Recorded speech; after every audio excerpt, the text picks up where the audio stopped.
ठीक है।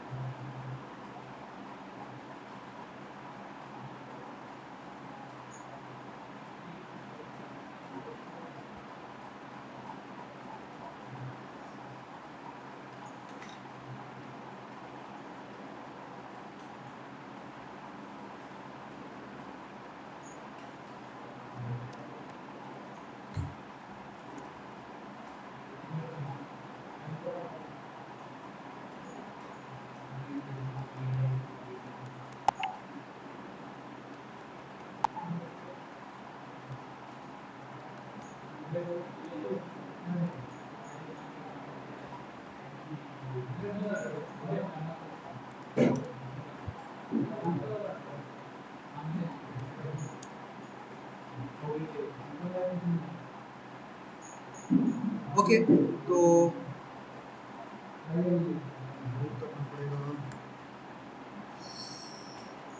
Just second.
Okay, तो आज अपन पढ़ेंगे एक टूल के बारे में, नेटवर्क कम्युनिकेशन टूल के बारे में, जिसको अपन हैकिंग के लिए यूज लेंगे।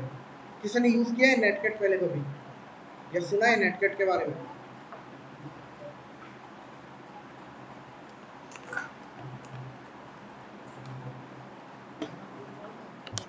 नहीं सुना? चलो कोई नहीं।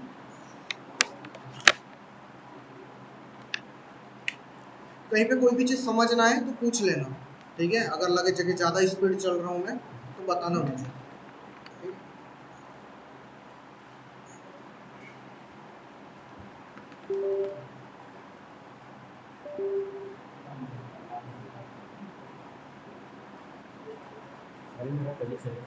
हम्म?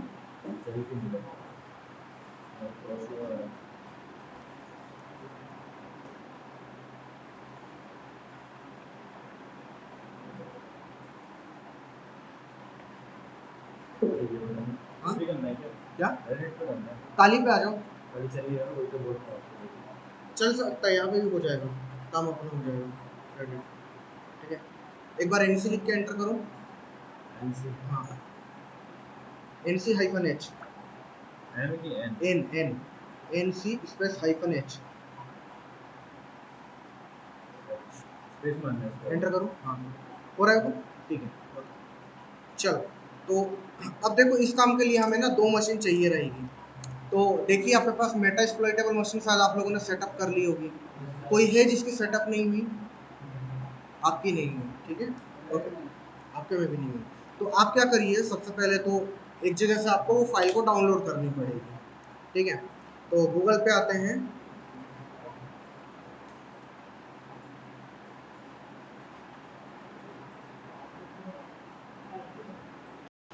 ओके, गूगल पे आते हैं, और यहाँ पर आने के बाद बेसिकली हमें क्या करना है, यहाँ पे आके लिखना है मेटा एक्सप्लॉइटेबल 2, ठीक है? तो यहाँ पे 2 लिंक मिलेगी, सोर्सफोर्ज वाली, रैपिड 7 वाली, किसी पे भी क्लिक कर लीजिए। जैसे कि मैं इस पे क्लिक करता हूँ, तो यहाँ पे ग्रीन कलर का बटन आएगा जिसमें लिखा होगा डाउनलोड लेटेस्ट वर्जन। इस पे क्लिक करोगे तो डाउनलोड चालू हो जाएगा, ठीक है? फिलहाल आप डाउनलोड करोगे तो आपको टाइम लगने वाला है, तो एक काम करिए, पेन ड्राइव दे दीजिए, मैं इसकी फाइल आपके साथ शेयर कर दूँगा।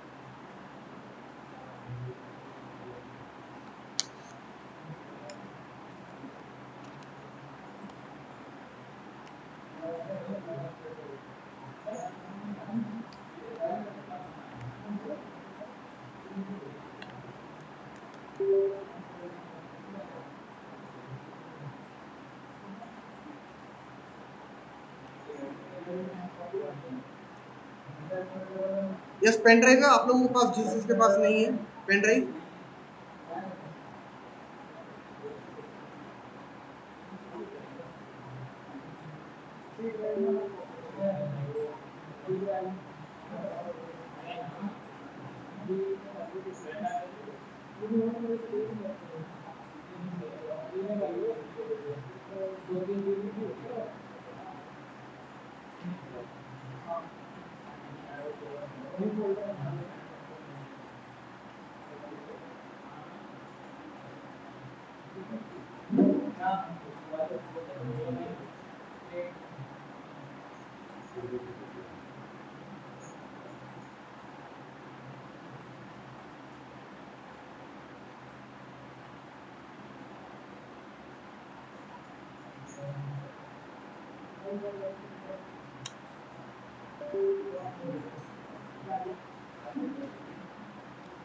उधर भी आके शेयर कर देना, ठीक है?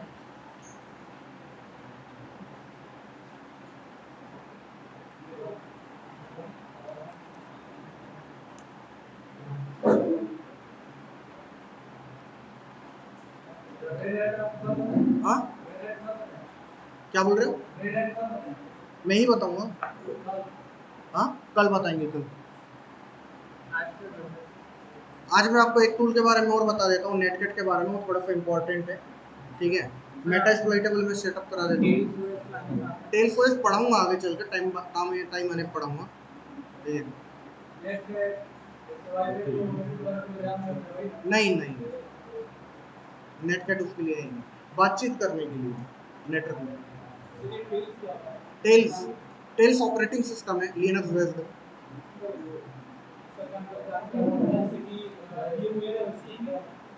टॉर ब्राउजर वाले का, हाँ उन्हीं ऑर्गेनाइजेशन का।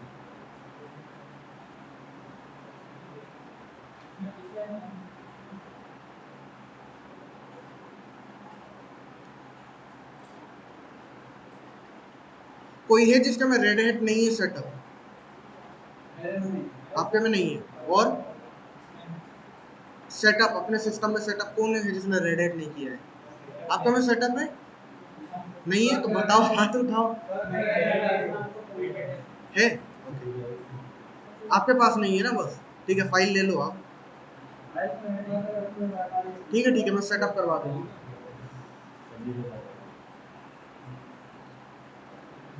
ठीक है, अब देखिए मैंने अभी एक फाइल शेयर करी है आप लोगों के साथ। आप लोग के पास मेटा एक्सप्लॉइटेबल है? आपके पास दे दिया उनको? ठीक है, तो देखिए यहाँ पर फोकस करो थोड़ा सा। मेटा एक्सप्लॉइटेबल 2, इस नाम को याद रखना। ठीक है, मेटा एक्सप्लॉइटेबल 2 ये क्या है? एक लिनक्स की मशीन है जो कि वल्नरेबल इन नेचर है, यानी कि जानबूझ के इसके अंदर कुछ वल्नरेबिलिटीज कमी रखी गई है ताकि हम हैकिंग की प्रैक्टिस कर पाए। ठीक है, तो इस मशीन को कभी भी इंटरनेट से कनेक्ट मत करना। ठीक है, या कहीं भी ऐसी जगह पे उसे सेटअप मत कर देना जहाँ पे आपका नेटवर्क ना हो। ठीक है, तो वल्नरेबल मशीन है। अब इसका यूज़ कैसे करेंगे? तो सबसे पहले आप इसे डाउनलोड कर लेंगे। ठीक है, आप इसे डाउनलोड करोगे, जब इसको डाउनलोड करोगे तो आपको जिप फाइल डाउनलोड होगी। ठीक है, आप डाउनलोड करने के बाद आप इसको आपके मेन सिस्टम में लेकर आइए, यानी कि विंडोज सिस्टम जो भी आपका है मेन सिस्टम में लेकर आइए, और जिप फाइल को करेंगे आप एक्सट्रैक्ट। किस सॉफ्टवेयर से कर सकते हैं? विनरार से कर सकते हो। वैसे शायद विंडोज 11 में पहले से एक्सट्रैक्ट करने का ऑप्शन भी आता है। ठीक है, तो एक्सट्रैक्ट करेंगे। एक्सट्रैक्ट करोगे तो आपको एक फोल्डर मिलेगा मेटा एक्सप्लॉइटेबल 2 नाम का। ठीक है, फोल्डर मिलेगा। इस फोल्डर को आप वहां रखोगे, कहीं पे भी रखो, सी ड्राइव में रखो, डी ड्राइव में रखो, ऐसी जगह रखना जहां पे स्टोरेज अवेलेबल हो। ठीक है, तो आप इसको डी ई एफ कहीं पे भी रख सकते हो। तो इस फोल्डर को मूव कर लीजिए जहां भी आपको मशीन रखनी है, जिस भी ड्राइव में, है ना? इतना तक समझ में आया? ठीक है, अब ये चीज़ हो जाएगी, इसके बाद हमको इसको VMware में सेटअप करना पड़ेगा। तो सेटअप करने के लिए स्टार्ट करोगे आप VMware को। ठीक है, और स्टार्ट करने के बाद आपको बेसिकली क्लिक करना है ओपन ए वर्चुअल मशीन पे।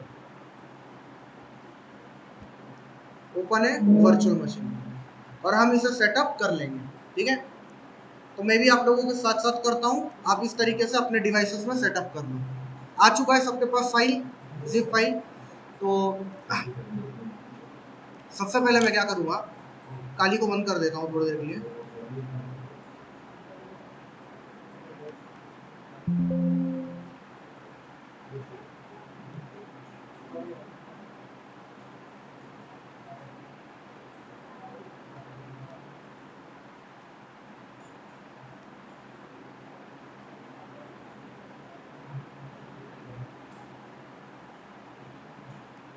ठीक है, तो ये देखिए जिप फाइल है मेरे पास। इस पर राइट क्लिक किया और मैं करूँगा इसे एक्सट्रैक्ट। ठीक है, मैं ये विनरार की मदद से कर रहा हूँ, आप चाहे कैसे भी कर सकते हो। मुझे इसी लोकेशन पे चाहिए, ओके करूँगा, ये एक्सट्रैक्ट होने लगेगा। ठीक है, अब इस नाम का फोल्डर भी बन चुका है, ये देखिए बन गया। ठीक है, पूरा एक्सट्रैक्ट हो जाएगा। हो गया एक्सट्रैक्ट। ठीक है, अब इसके अंदर आपकी फाइल आ चुकी है, VMware वाली फाइल। ठीक है, एक्सट्रैक्ट कर लो जल्दी से। अब इस फोल्डर को आपको कहाँ रखना है? आप आपकी ड्राइव देखिए, जैसे कि मैं सी में तो नहीं रखूंगा, स्टोरेज जबरदस्ती की खाएगा, है ना? डी या ई में रखूंगा, जिसमें भी स्टोरेज अवेलेबल है आप वहां पे रखिए। और बाद में आप इसकी लोकेशन को बार बार चेंज नहीं करोगे, तो ऐसी जगह पे रखना जो कि फिक्स रहे। ठीक है, तो मैं अभी इसको इसी फोल्डर में रख रहा हूँ, मेरे में ये ओएस नाम के फोल्डर के अंदर है, ये रही मशीन। ठीक है, तो यहाँ तक मैं एक्सट्रैक्ट कर चुका हूँ, ये जिप फाइल को एक्सट्रैक्ट किया था और उसी नाम का फोल्डर बन चुका है।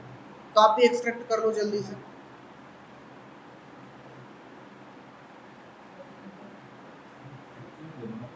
सर लॉगिन भी करना है, मैं बताऊंगा स्टेप बाय स्टेप चलेंगे।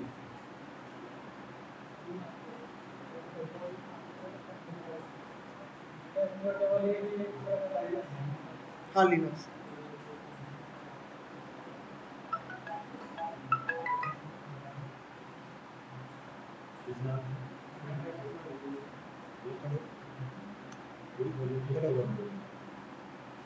हाँ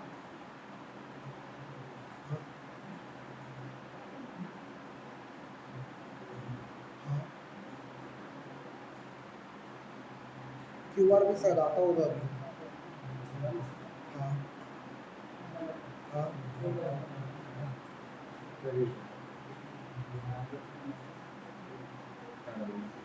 हाँ ऐसा कुछ नहीं है वहाँ पे, जिससे भी कर रहे हो सक्सेसफुल बता दिया ना तो हो गया। नहीं तो स्कैन तो 10 बार करोगे 10 बार स्कैन होगा ना, एक ही बार पेमेंट कर दो और छोड़ दो, स्क्रीनशॉट लेकर रख लो। ठीक है, चलिए मैं क्लास में।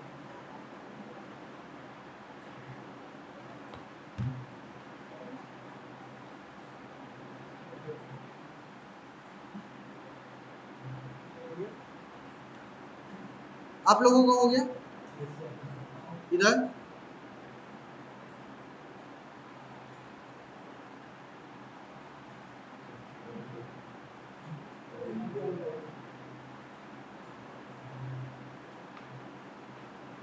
अच्छा एक बात बताओ मुझे, घर जाने के बाद घर पे कितने घंटे प्रैक्टिस करते हो आप लोग? 3-4? आप बस 3-4 सुन के बोल रहे हो? 1 घंटा? आप आप आप 2 घंटे करते हो? हाँ आपका?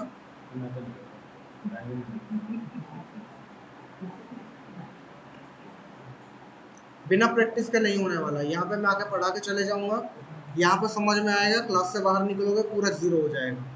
ठीक है, तो वो आपको टाइम निकालना है, कैसे भी निकालना है। ठीक है, इंस्टाग्राम स्क्रोलिंग कम कर दो, बंद कर दो, कुछ भी करो लेकिन टाइम तो निकालो। ठीक है, बैंडिट का क्या स्टेटस है?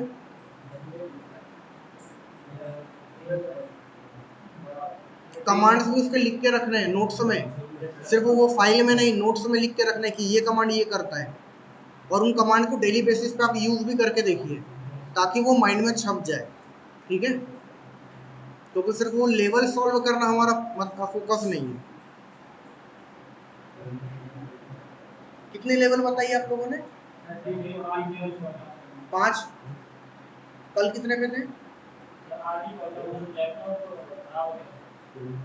आप?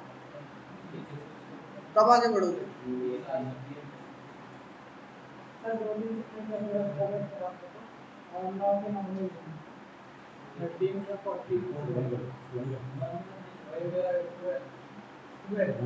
टू 12? और आपका 2 पे? ठीक है, समझ में आ रहा है? ठीक है, जल्दी जल्दी आगे करना है। ठीक है, आपका बताइए। 15? आपने स्टार्ट नहीं किया? आपने स्टार्ट नहीं किया बैंडिट? बैंडिट स्टार्ट कर लो जल्दी से। लेक्चर कहाँ तक देखे आपने? देख लो, जल्दी करो ना।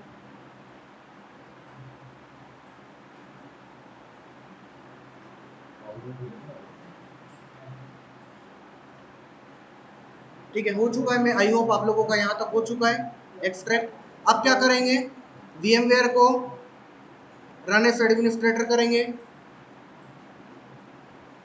ठीक है, यस किया, VMware ओपन हो जाएगा। अब हमें यहाँ ओपन है वर्चुअल मशीन पे क्लिक करना है। क्लिक करोगे, ये बोलेगा अपनी फाइल सेलेक्ट कर लो।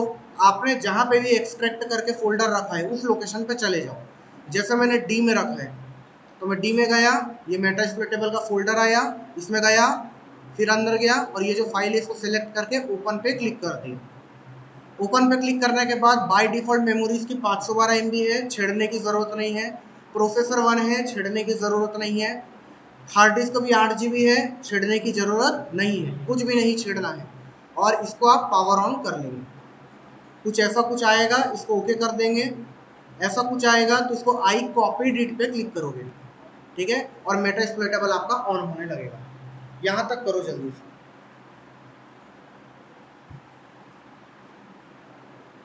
और आजू बाजू वाले की हेल्प भी करते जाओ अगर किसी को नहीं बन रहा है तो, ठीक है।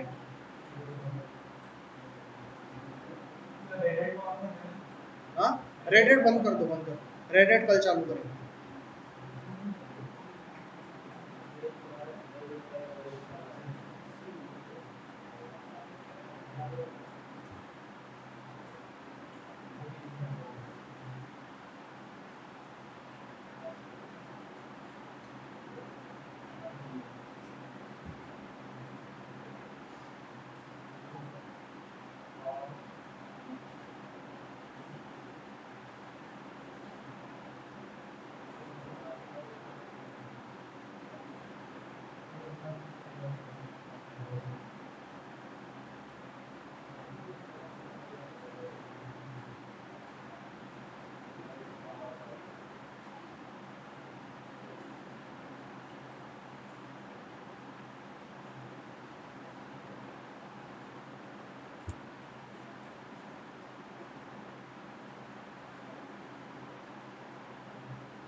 हुआ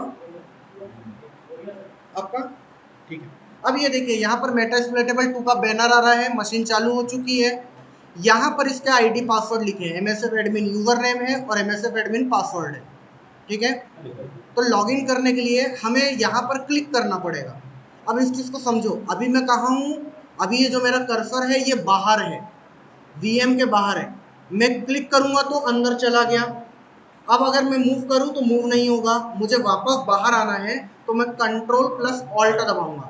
तो ये देखिए कंट्रोल ऑल्ट दबाया, कर्सर वापस से बाहर आ गया, ठीक है। तो किसी रीजन से आप अंदर हो और आप बाहर नहीं आ पा रहे हो तो कंट्रोल ऑल्ट आपको दबाना है। तो मैं यहाँ पर क्लिक करूंगा और यूजर नेम पासवर्ड लिखूंगा। तो MSF एडमिन, ये मैंने यूजर नेम लिखा और एंटर करूंगा तो ये मेरे को पासवर्ड मांग रहा है, लेकिन लिनक्स में पासवर्ड दिखता नहीं है तो यहाँ पे पासवर्ड दिखेगा नहीं। MSF एडमिन में वापस से लिखूंगा और एंटर करूंगा तो मशीन ऑन हो चुकी है।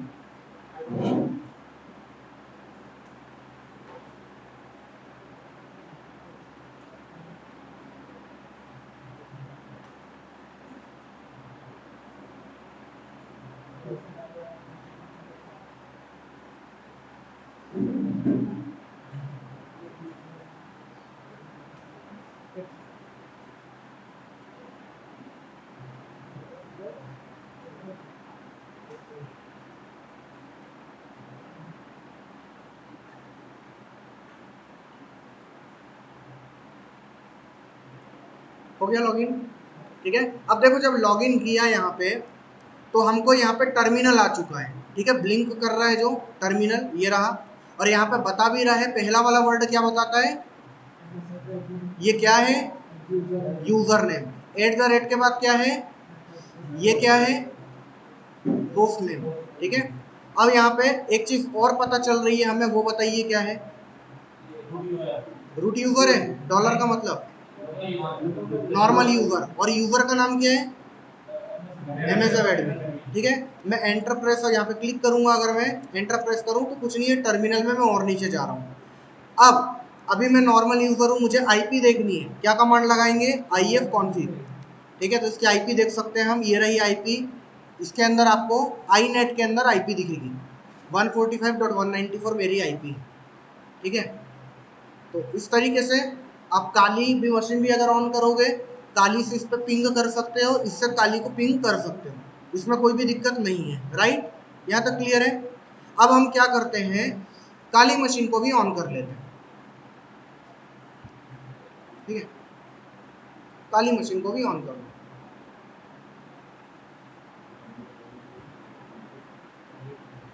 यहाँ तक सभी को समझ में आ रहा है?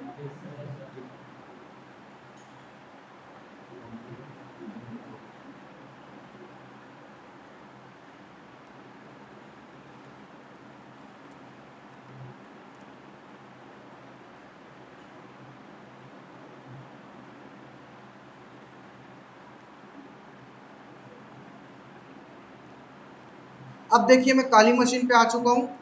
अब देखो मैंने वहां पर IF कॉन्फ़िग करके तो मैंने IP लिख दी थी। ठीक है, हम दोनों सेम वाईफाई से कनेक्टेड है, यानी कि अगर मैं अपने ही नेटवर्क को स्कैन करूं तो मुझे उसकी IP पता चल जाएगी। ठीक है, उसकी और जितने भी डिवाइसेस होंगे सबकी पता चलेगी। तो अपने लोकल नेटवर्क को स्कैन करने का कमांड क्या है, नेट डिस्कवर। तो अगर मैं यहाँ पे लिखूँ नेट डिस्कवर, तो ये मेरे लोकल एरिया नेटवर्क को स्कैन करेगा। ठीक है, जैसे कि आप देखते जाओगे, देखो स्कैन कर रहा है, 3 को किया, 6 को किया, ये स्कैन करके बताएगा जो भी डिवाइसेस को एक्टिव मिलेगा मेरे लोकल नेटवर्क में, उसकी IP यहाँ पे शो करेगा, साथ ही साथ उसका मैक एड्रेस भी शो करेगा। यहाँ पर वेंडर नेम भी आएगा, यानी कि कंपनी का नाम। तो हम वेट करते हैं। हाँ, किस में लिख रहे हो, काली में sudo sudo sudo sudo root permission दिलवाओ। ठीक है, तो अभी देखो इसको एक डिवाइस ऑन मिला तो इसने यहाँ पे लिस्ट करा दिया, है ना, एक डिवाइस इसको एक्टिव मिला, इसने लिस्ट करा दिया। अभी भी ये स्कैन कर रहा है। ठीक है, लेकिन एक बात है कि सर ये नेट डिस्कवर काफी धीरे धीरे काम कर रहा है। ठीक है, 4 डिवाइसेस ने बता दिए मेरे नेटवर्क में, कंट्रोल C करके रोक देता हूँ, काफी धीरे काम किया। इसका एक अल्टरनेट कमांड भी है, उस कमांड को भी आप नोट कर सकते हो, ARP scan -L। ठीक है, ये जल्दी करेगा स्कैन। तो मैं एंटर करूंगा, ये देखिए तुरंत के तुरंत इसने बता दिया। अब देखो आप, क्या आपको आपके मेटा एक्सप्लॉइटेबल मशीन की IP दिख रही है? ARP स्कैन करने पे चेक करिए। कौन सी? 190 आपके में देखिए। अच्छा,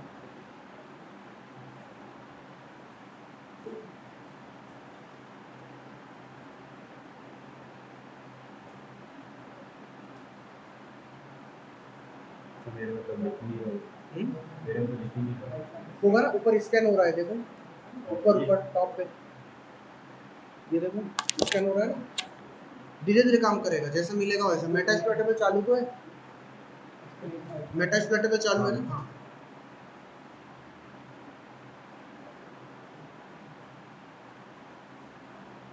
सबको मिल गई अपनी मेटा एक्सप्लॉइटेबल की IP, 4 IP मिलेगी आप लोगों को। तो उसमें जो .1 है, .2 है और .254, ये तीनों गेटवे की IP है। ठीक है, गेटवे और वर्चुअल गेटवे की IP है, 1, 2 और 3। अब बचा कौन सा, ये वाला, मतलब हमारी मेटा एक्सप्लॉइटेबल की IP ये है। तो आप भी देखिए, आपके में 3 गेटवे की IP आएगी, और गेटवे की IP को छोड़ के जो आखिरी IP बचेगी वो होगी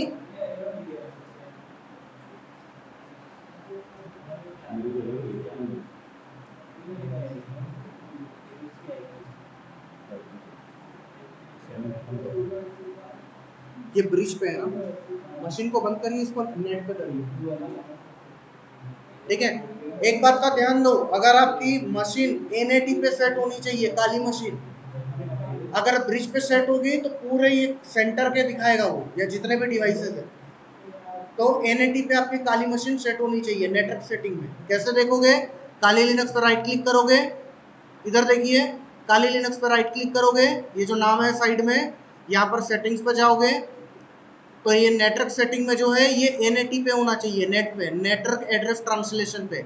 अगर नहीं है तो अपनी मशीन को बंद करो, वापस आके सेटिंग को नेट पे करो, ओके करो, एंड देन वापस मशीन को ऑन करके उस स्टेप्स को परफॉर्म करो। हाँ, नेटवर्क सेटिंग। ठीक है, नेट डिस्कवर में दिखा दिया, ARP में बहुत सारे दिखाया। नेट डिस्कर में भी दिखाता, लेकिन वो धीरे धीरे चल रहा था ना, आपने रोक दिया होगा, ऐसा हुआ। अब हमको कोई भी हमारे वर्चुअल मशीन के हमारे जो हाइपरवाइजर है, यानी कि VMware, इसमें कर देंगे, नेट कर देंगे। मेटा एक्सप्लॉइटेबल और काली मशीन दोनों नेट पे होने चाहिए। नेट पे होने से ये होगा कि हमारे VMware में जितनी मशीन है वही दिखाएगा, बाहर के वाईफाई नेटवर्क नहीं दिखाएगा, ठीक है।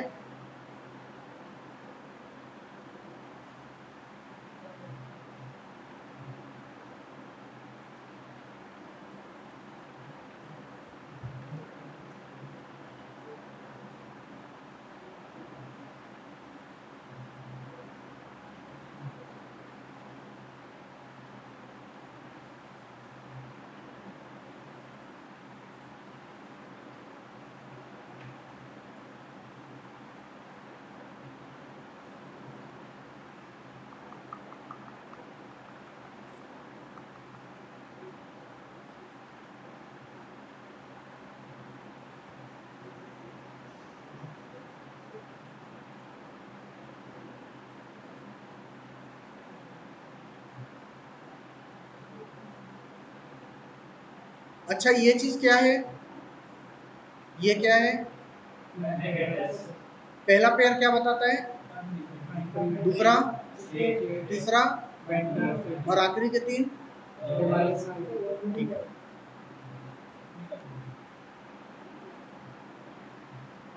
हो गया सभी का। स्कैनिंग भी होगी। नेट डिस्कवर हटा के ARP स्कैन कंट्रोल सी करो और ARP स्कैन हाइफन एल इस कमांड को रन कराओ, जल्दी आ जाएगा रिजल्ट। ये देखो, ये रहा command ARP scan hyphen L.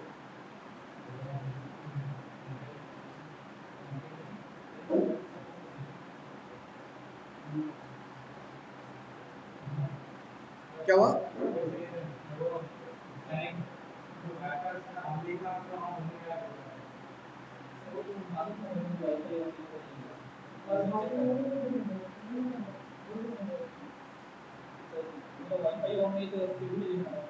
Wifi नहीं नहीं नहीं दिखा रहा, लाओ से सब।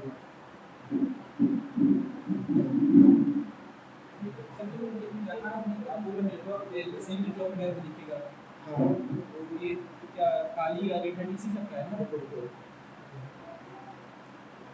चार आईपी से काली का और रेड रुको, का आपके डिवाइस इसको मैं बंद ही कर दूँ।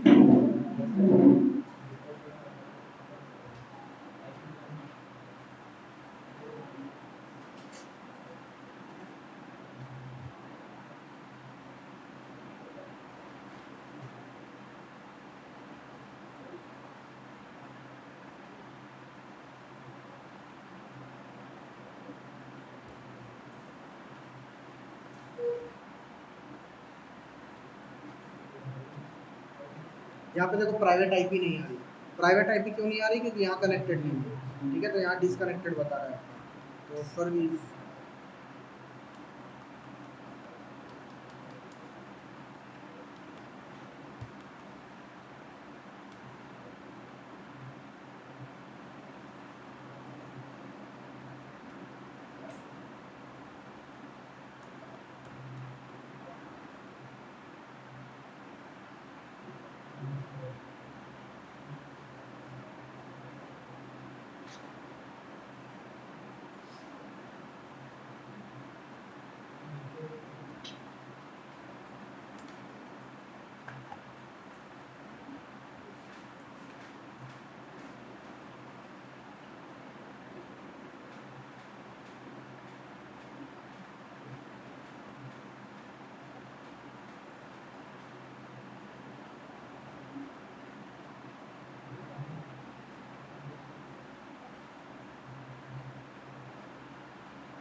इसका जो चार आईपी है वो आपके के डिवाइस का चार्ज दिख रहा है ना, हाँ तो वाईफाई से कनेक्टेड है तो ज़्यादा दिखेगा। नहीं, ऐसा कुछ नहीं, जब तक नेट पे रहेगा वही डिवाइस दिखेंगे जो उसके अंदर है, ब्रिज में होगा ब्रिज पे होगा तब पूरे दिखाएगा बाहर वाले। वाईफाई से कनेक्टेड, हाँ, जो वाईफाई से कनेक्टेड, जो रियल में भी कनेक्टेड है ना, वो भी दिखाएगा।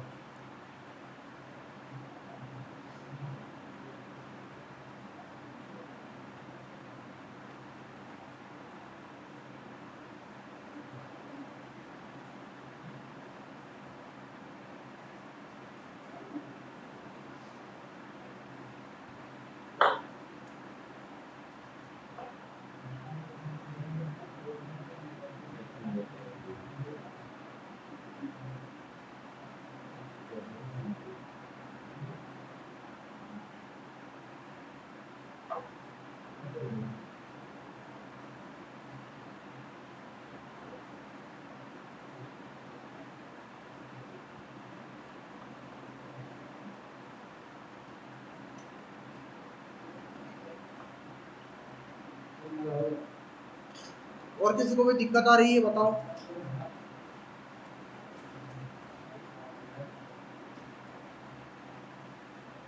क्लियर है बाकी लोगों को? सर जब नेट कनेक्ट करते हैं तो आईपी आगे नेट कनेक्ट करते हैं तो नहीं नहीं कर रहे हैं, नेट कनेक्ट नहीं कर रहे हैं तो हो क्या रहा है, क्योंकि हम नेट पे हैं। VMware ने क्या किया, एक वर्चुअल नेटवर्क बनाया है ना, और उस वर्चुअल नेटवर्क का हिस्सा है हमारे VMware के डिवाइसेस। तो मेन वाईफाई से आप नहीं भी कनेक्टेड हो, उसका वर्चुअल वाईफाई से तो कनेक्टेड हो आप। तो जब दोनों कनेक्टेड है तो नेटवर्किंग हो रही है। नहीं है समझ? अगर हमारा मेन सिस्टम भी वाईफाई से कनेक्ट नहीं रहा कोई फर्क नहीं पड़ता, क्योंकि जिस वाईफाई से हम कनेक्टेड है वो वर्चुअल वाईफाई है और VMware का वाईफाई है। ठीक है, आ गई इस बार आईपी, है ना। अब अगर आप करोगे यहाँ देखना ये कनेक्टेड है कि नहीं, है ना?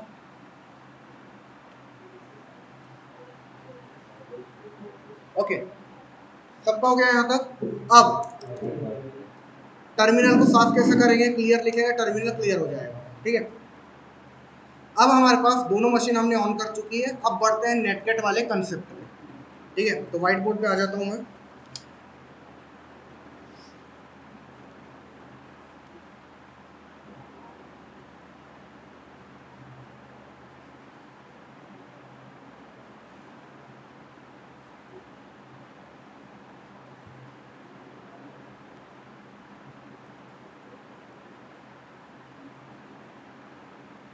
ओके, अब हमारे पास एक टूल है, टूल का नाम है नेटकेट। लिनक्स में आपको पहले से इंस्टॉल्ड मिलता है। ठीक है, नेटकेट का फुल फॉर्म क्या है, नेटकेट का फुल फॉर्म है नेटवर्क कम्युनिकेशन।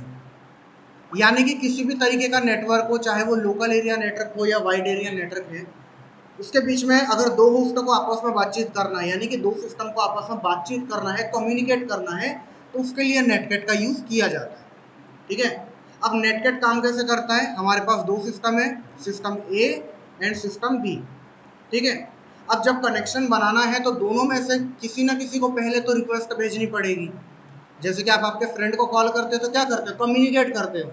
ठीक है, तो या तो आप कॉल लगाओगे या तो आपका फ्रेंड कॉल लगाएगा।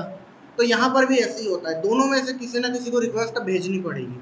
ठीक है, तो रिक्वेस्ट भेजने के लिए मान लेते हैं ए रिक्वेस्ट भेज रहा है नेटकेट की मदद से, तो ये लिखेगा NC और उसके आगे ये जिससे को कनेक्ट करना है उसकी IP लिखेगा। तो मेरे केस में क्या था, IP 192.168.145.194, ये मेरे मेटा एक्सप्लॉइटेबल की IP थी। ठीक है, 194। अब ये क्या करेगा, नेटकेट की मदद से ये इस पर रिक्वेस्ट भेजेगा, लेकिन जब रिक्वेस्ट भेजेगा तो किसी ना किसी पोर्ट पे भेजेगा। क्या बिना पोर्ट के रिक्वेस्ट चली जाएगी, बिना पोर्ट पे तो जाएगी। तो हम हमारी पसंद का कोई भी पोर्ट रख सकते हैं, मान लो मैंने रखा 80।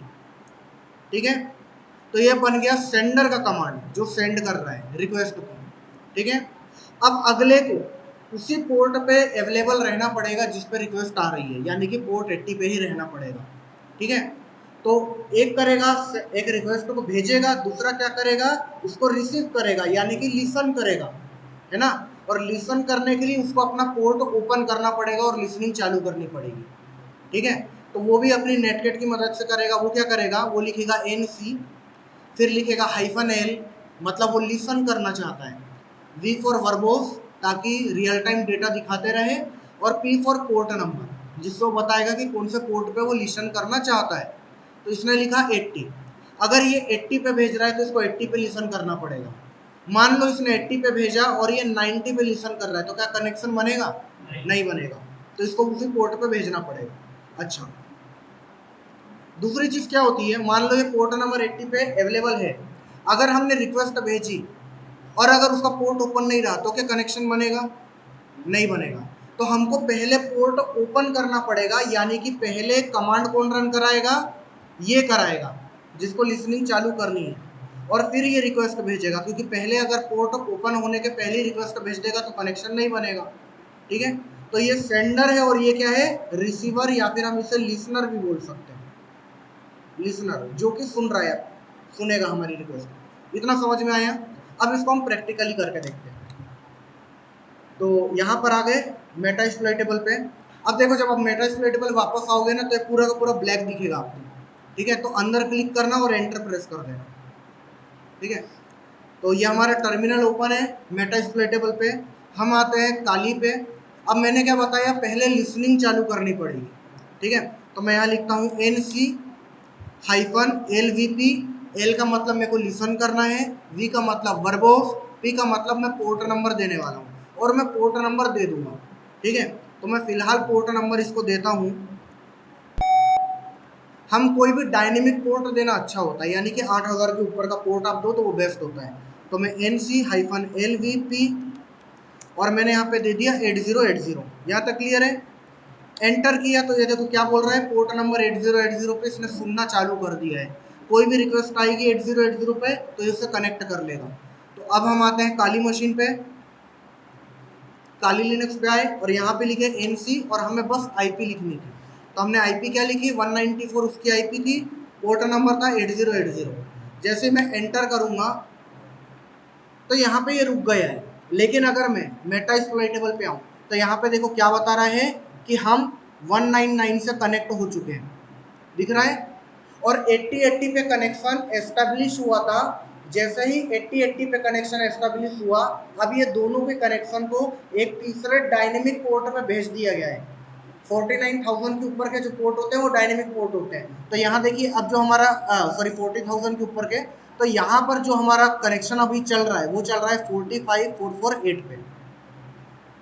पोर्ट 8080 पे कनेक्शन बना था, और अब इन दोनों के कनेक्शन को, इनकी सर्विस है नेटगेट की सर्विस, इसको एक 45,000 वाले पोर्ट पे फॉरवर्ड कर दिया गया।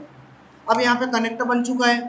अब अगर मैं यहाँ पे लिखता हूँ हाय हाउ आर यू, ठीक है, हाउ आर यू, एंटर करूंगा तो कुछ भी नहीं हुआ। लेकिन अगर मैं वापस जाके काली पे देखूं तो देखो ये यहाँ पे प्रिंट हो गया। मैं यहाँ पे लिखता हूँ वेलकम, एंटर करता हूँ तो ये चीज यहाँ पे प्रिंट हो गई। सेम नेटवर्क पे ऊपर तभी हुआ है ऐसा। हाँ बिल्कुल। अगर सेम नेटवर्क पे नहीं भी है तो हमें पोर्ट फॉरवर्डिंग करनी होगी, जो कि मैं आगे चल के बताऊंगा। ऐसा भी हो सकता है क्या कि उनका डिवाइस अपना डिवाइस सेम नेटवर्क कनेक्टेड है, जिनके में खाली मेरे में इसका प्रॉब्लम हो सकता है। हो सकता है मेटा एक्सप्लॉइटेबल हो, कोई भी लिनक्स हो तो काम करेगा। विंडोज होगा तो विंडोज में नेटगेट इंस्टॉल्ड नहीं आता है तो इंस्टॉल करना पड़ेगा। ऐसा भी हो सकता है ना कि अदर डिवाइस भी हो सकता है। हाँ बिल्कुल हो सकता है। कोई भी लिसन करे, कोई भी रिक्वेस्ट भेजे, कोई फर्क नहीं पड़ता। फर्क इस बात से पड़ता है कि लिसनिंग वाला पहले कमांड रन कराएगा, ठीक है। दो विंडोज कनेक्ट हो सकती है, हो सकती है। डायनेमिक पोर्ट 49 के ऊपर होते हैं ना, तो 49 49 गलत निकल गया, 40 की सीरीज के नहीं ऊपर, नहीं तो 49 के 49 ऊपर के होता ऊपर है। ही होते हैं ओके, डायनेमिक पोर्ट। चलता है पूरा। अपने कितना 4 कैटेगरी होती है ना, रजिस्टर्ड पोर्ट होते हैं, वेल नोन पोर्ट होते हैं, डायनेमिक होता है, और एक कौन सा होता है, ठीक है चलेगा। जनरली क्या करता है, आप मान के चलो 8000 के ऊपर वाले पोर्ट पे फॉरवर्ड कर देता है, ठीक है। तो वो अपने हिसाब से करेगा। उन पोर्टों को क्यों लेता है, क्योंकि वो पोर्ट किसी सर्विस के लिए रजिस्टर्ड नहीं रहते हैं, ठीक है। जैसे FTP के लिए 21 रजिस्टर्ड है, इस तरीके से वो रजिस्टर्ड नहीं होता है, बस इसलिए वहाँ पे फॉरवर्ड कर दिया, ठीक है। अब देखो जो भी मैं लिख रहा हूँ यहाँ पर, जैसे मैंने हेलो लिखा, ये इधर जाके प्रिंट हो रहा है। तो एक बार चेक करिए कि आपके में भी हो रहा है। ये एक कम्युनिकेशन का टूल बन गया, चैटिंग एप्लीकेशन जैसा बन गया।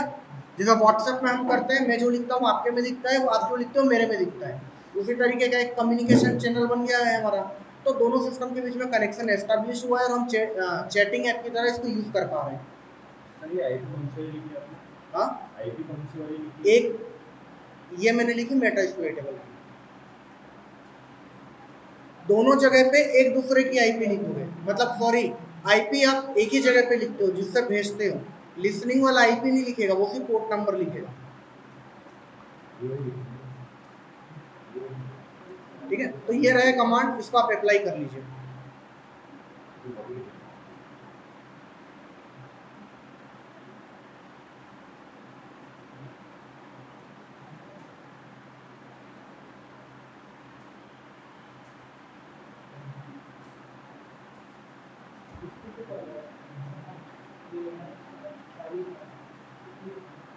अगर आप चाहो तो उल्टा भी कर सकते हो, ठीक है।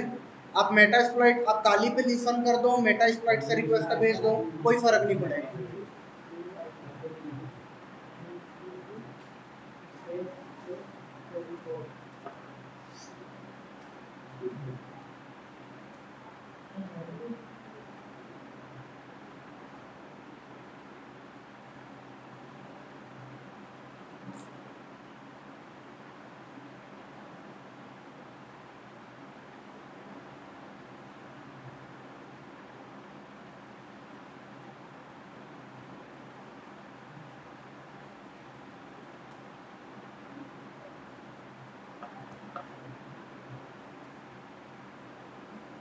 इसके बाद कमांड आइकन आई लिखी है ना।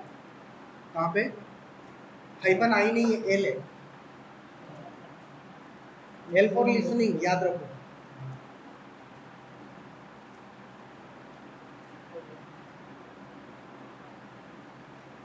अगर आप एनसी हाइपन एच लिखोगे तो आपको नेटकैट की हेल्प ओपन हो जाएगी, ठीक है, वहां पे भी आपको कमांड मिल जाएगा। थैंक यू भैया। हो गया?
हाँ,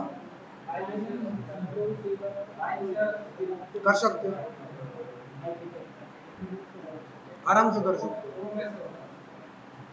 हो। अपन ने किया था ना कल वाली क्लास में, वेब ब्राउजर के जरिए डाउनलोड किया था। हाँ, एग्जीक्यूट नहीं हो रहा, कमांड के थ्रू बताऊंगा आगे। नेटकट के जरिए भी करी जा सकती है। नेटकट की एक बार हेल्प देखो आप, एनसी हाइपन एच करो।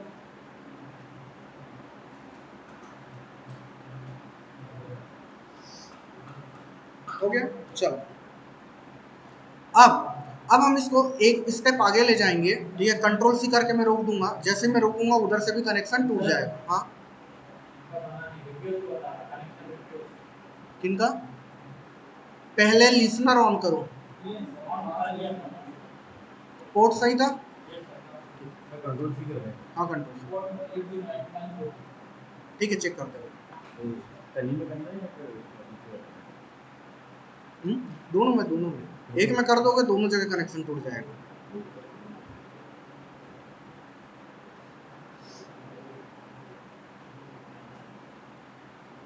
सर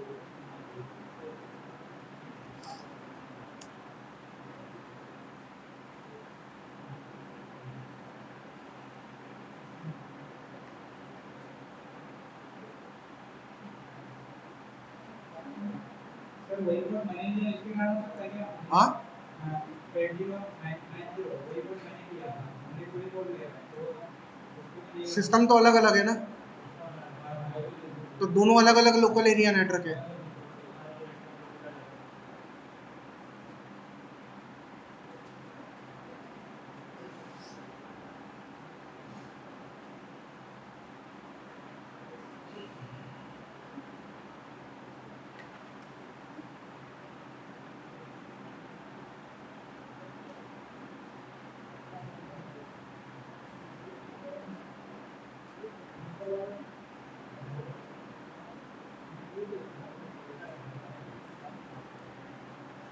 आप ना पाइथन सर्वर स्टार्ट करके डब्ल्यू कर सकते हो तो डाउनलोड हो जाएगा।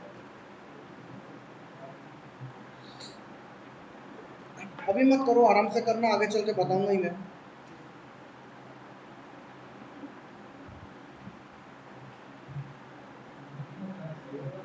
नहीं हो रहा, ठीक है ले आओ।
कनेक्शन रिव्यू,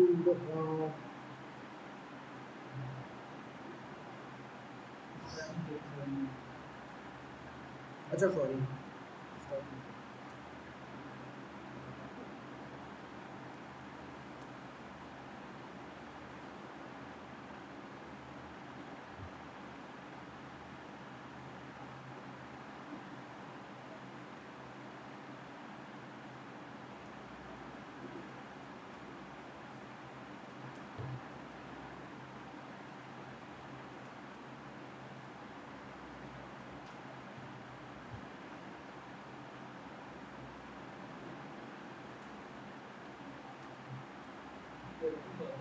यूनिक्स आ गया।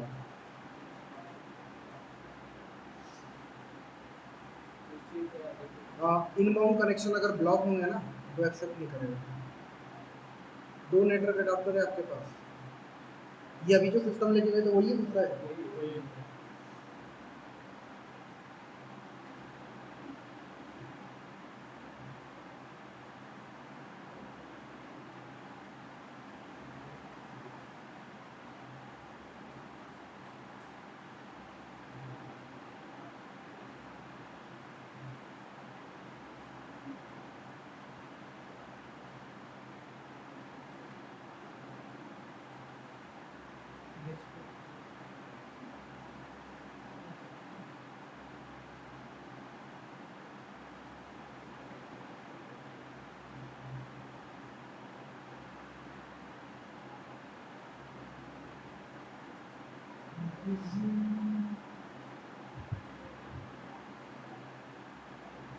वर्चुअल बॉक्स भी इंस्टॉल है क्या आपके में?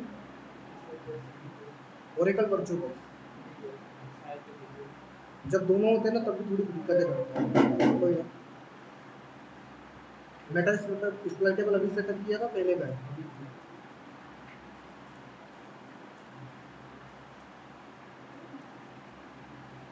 चेंज करके देखा था, एक मेटा एक्सप्लॉइटेबल लिसन कर रहा था, काली को लिसन करा के मेटा एक्सप्लॉइटेबल उसको भी चेंज करके देखा हूँ। चलो कोई ना।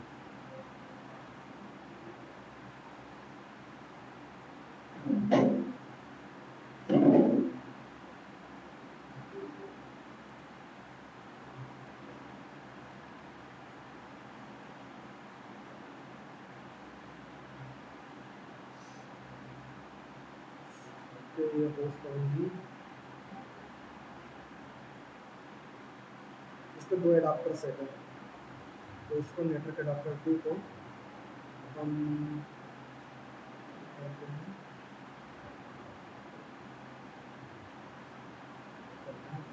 अच्छा सॉरी डिलीट ऑप्शन है इसमें, अब हो गया 2 खाली में एक ही यहाँ पे आ जाता है ना नेटवर्क एडाप्टर 2।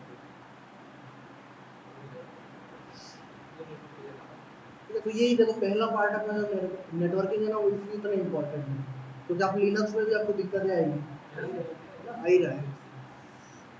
नेटवर्किंग अच्छे से क्लियर रहेगा देन आपका फ्लो मस्त चलेगा, और लिनक्स नहीं, जब तक ये दोनों पार्ट नहीं होंगे तब तक आप हैकिंग की तरफ बढ़ ही नहीं सकते।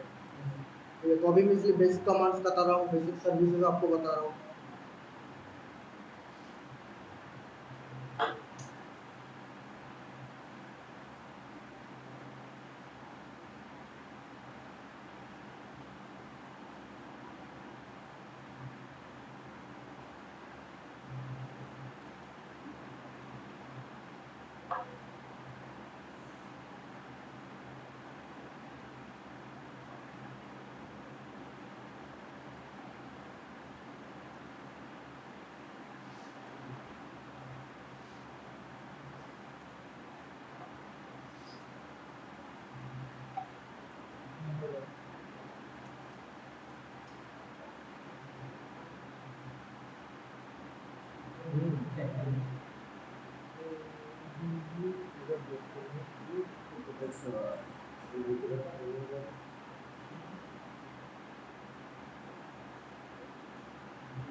क्या ऐसे गोल से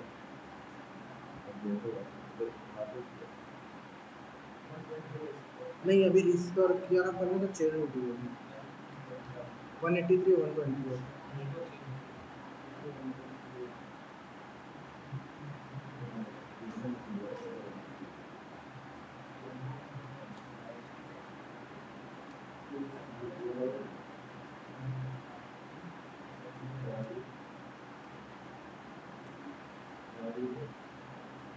इधर से कनेक्ट हो रहा है ना, इधर से हो रहा है उधर से नहीं हो रहा है। अच्छा कनेक्ट भी नहीं हुआ है। ओके अब हुआ, ओके धीरे चल रहा है, अब समझा।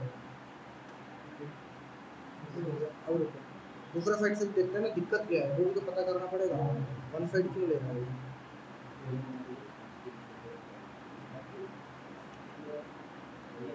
डबल 899। अच्छा यार मैंने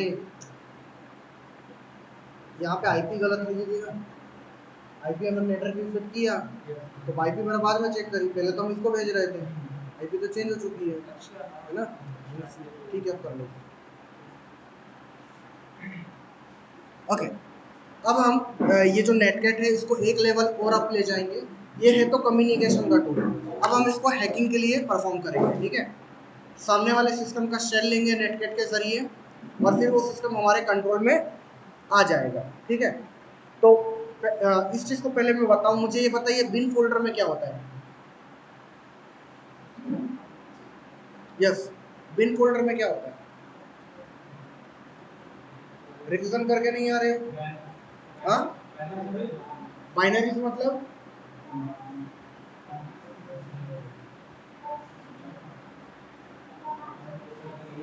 LSD ये सब के कोड। ठीक है, तो जो भी चीज हम कमांड लिख रहे हैं बेसिकली उसका भी कहीं ना कहीं छोटा छोटा प्रोग्राम बना हुआ है जो बिन के अंदर है।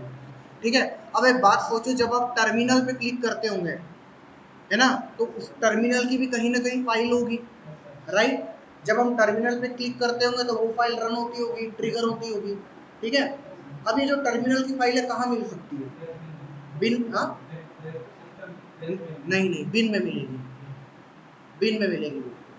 ठीक है, तो बिन के अंदर हमें टर्मिनल की फाइल ढूंढनी है, हम क्या बोलते हैं इसको, कौन सा शेल बोलते हैं,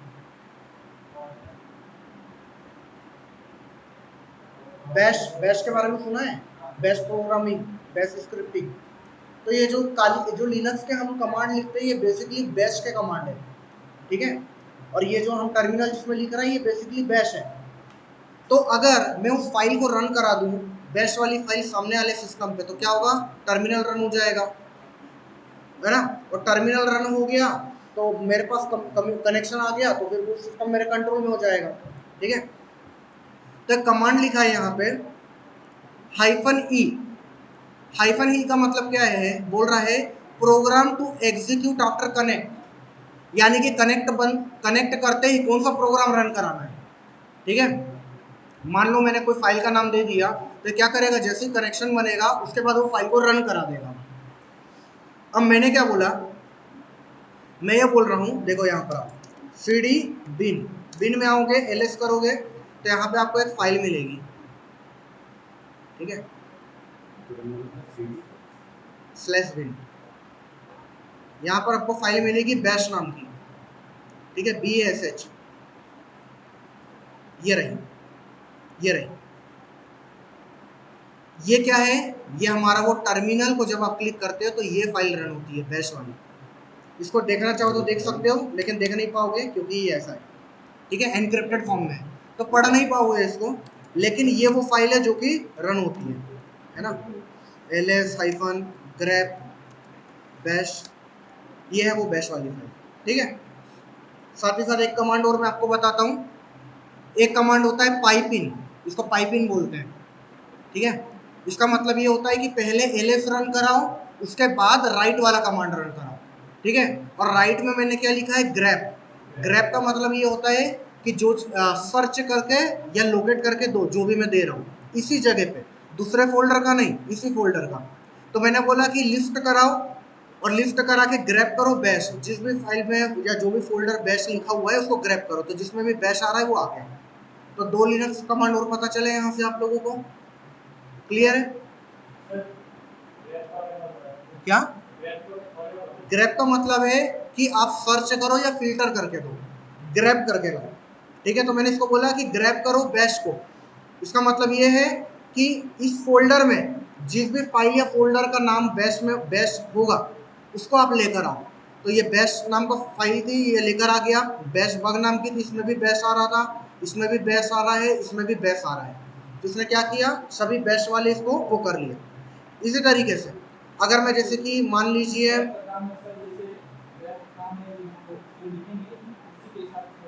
हाँ वो जिसको खींच के ला लेगा वो,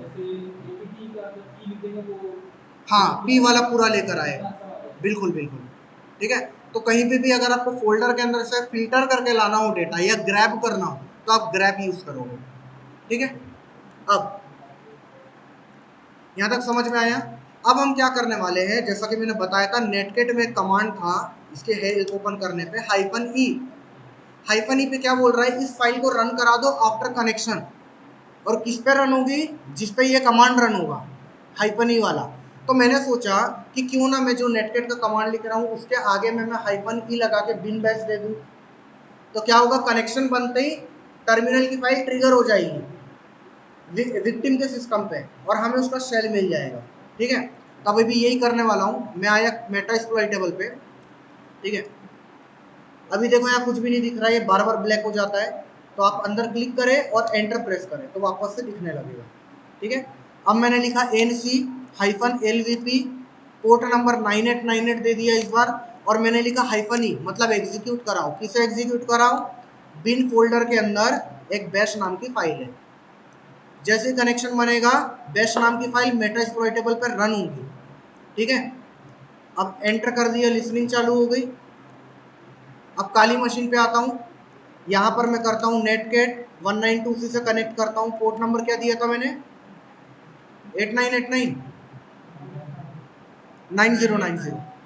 ठीक है, तो 9090। देखो आप एक बात को नोटिस करो, मैं 8000 के ऊपर का पोर्ट दे रहा हूँ, तो हमेशा ऐसा ही करना है आपको। ठीक है, अब जब मैं एंटर करूँगा, कुछ गड़बड़ हुई क्या, सॉरी 9898 एंटर किया। ठीक है, तो ये यहाँ पे रुक गया। अब अगर मैं मेटा एक्सप्लॉइटेबल पे आऊँ तो यहाँ पर देखिए, यहाँ पे कनेक्ट हो चुका है शायद ये, लेकिन कुछ दिखा नहीं रहा है, तो मैं यहाँ पे हेलो लिखता हूँ। ठीक है, एंटर किया, कुछ भी नहीं हुआ। पिछले बार तो टाइप भी हो रहा था, अब हुआ कनेक्ट, अब जाके हुआ कनेक्ट, धीरे थोड़ा काम कर रहा है। ठीक है, तो अब यहाँ पर देखो, यहाँ पे क्या हो रहा है, कुछ भी नहीं हो रहा है। सॉरी, इसको क्लोज करते हैं। अगर मैं लिखूं हेलो, तो वहां पर प्रिंट नहीं हुआ, और क्या बता रहा है, कमांड नॉट फाउंड, यानी कि ये इसको एज एन कमांड की तरह ले रहा है। मैं यहां पर अगर आगे कुछ भी लिखूं हेलो, उधर भी प्रिंट नहीं होगा, ये हमारा वाला ही हेलो था जो पहले अपन ने लिखा था। लेकिन अगर इस बार मैं लिखूं ls, तो वल्नरेबल नाम की चीज दिख रही है। ये क्या है, फाइल या फोल्डर हो सकता है। ls-la करता हूं, तो ये क्या कर रहा है, ये बोल रहा है कि वल्नरेबल नाम की एक डायरेक्टरी है। अगर मैं करूं uname -a, Linux Meta exploitable, है ना, इस बार क्या हुआ, हमको कंट्रोल मिल गया, उसका शेल ले लिया हमने।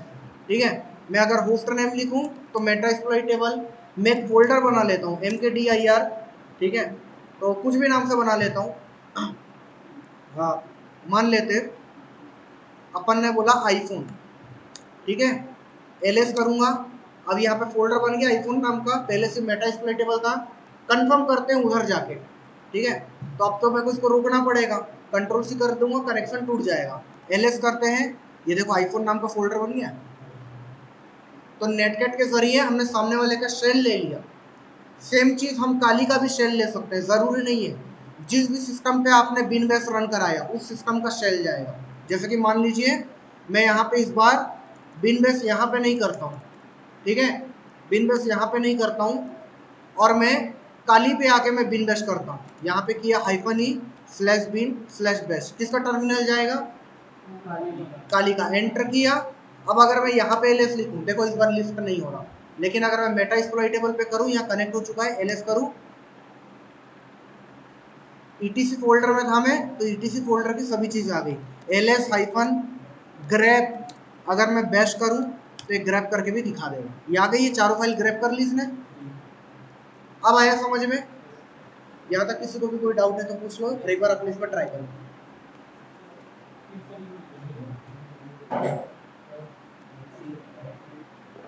ट्रेलर में सही नहीं करना है तो नेटकैट डाउनलोड करना पड़ेगा। जैसे जैसे एलजी हाँ, जैसे एलजी नहीं नहीं, एनजी अपनी अलग से टूल डाउनलोड करना पड़ेगा नेटकैट का। वेरी हाँ, गुड। आईपी सही है। उसे को उसमें से अच्छा,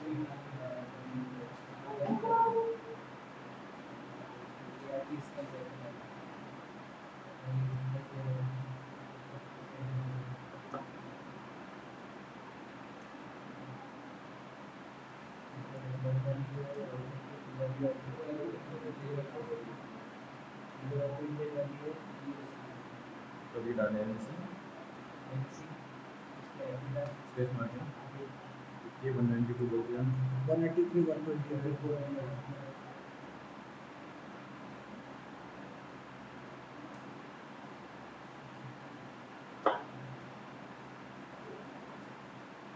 कोड के बाद कौन सा आएगा कोड के बाद हाइफन ई बिन बैश।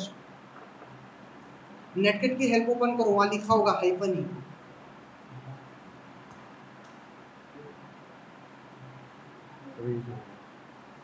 कभी देखना है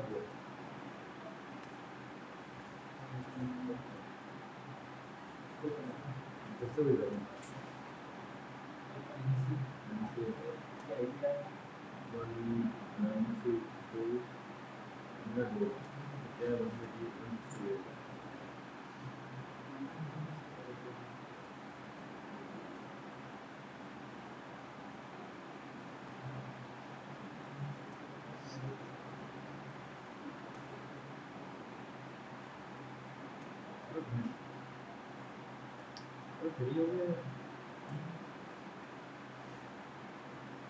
थोड़ा सा टाइम लेंगे क्योंकि सिस्टम आपके रैम का मजा आएंगे ना, तो थोड़ा टाइम लेगा, है ना, हो सकता है टाइम ले, देखते कनेक्शन रिफ्यूज आता है क्या आता है।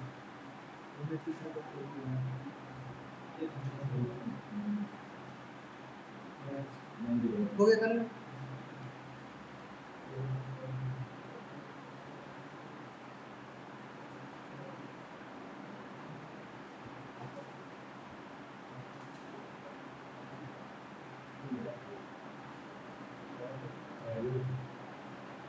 तो ये है हमारा command hyphen E bin bash, ठीक है, hyphen E slash bin, bin folder के अंदर बैश नाम की फाइल, ठीक है। इसको उसमें डालोगे जिसको हैक करना है, उस पर रन कराओगे, है ना। Hack on 50, clear.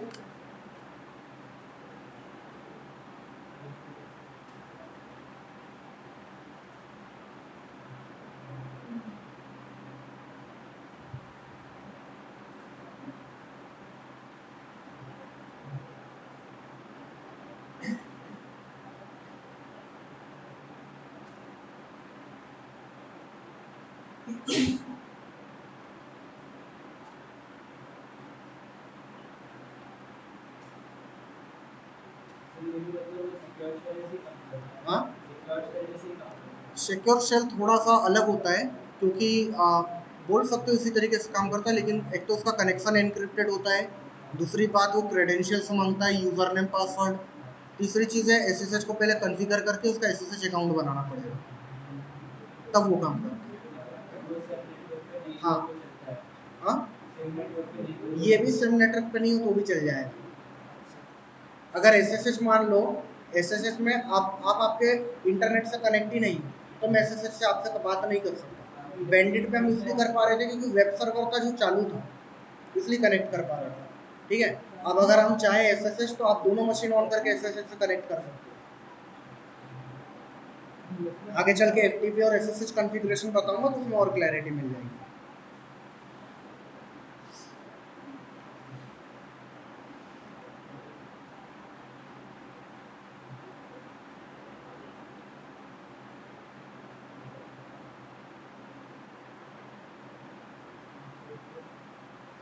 अच्छा, क्या आप लोगों ने फाइल डाउनलोड करके देखी थी अपाचे 2 सर्विस के जरिए? पेज तो आप लोगों ने एक्सेस कर लिया होगा एक सिस्टम से दूसरे सिस्टम, क्या फाइल करके देखी थी? करी थी?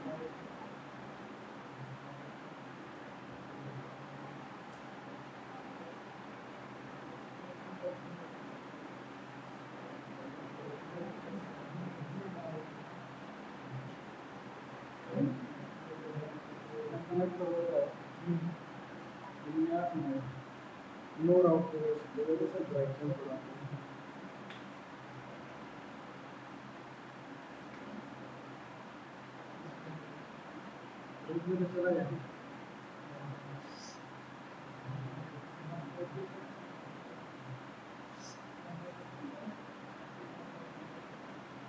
बिन बेस आपने इधर दिया है ना, तो ये विक्टिम है, इसका शेल जाएगा, तो मेटा एक्सप्लॉइटेबल पहले सीखना पड़ेगा।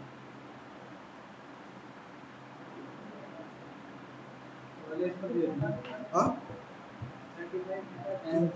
एनसी कहीं भी दो, कुछ भी फर्क नहीं पड़ता, बिन बेस जिस पे दोगे वो है होगा। अच्छा, ये देखो गलती क्या करी आपने, रुको, आपने दोनों जगह लिसनिंग कर दी ना, इधर भी। अच्छा, दोनों जगह आपने बिन बेस दे दिया, ये गड़बड़ है, एक जगह दो, एक जगह, ठीक है।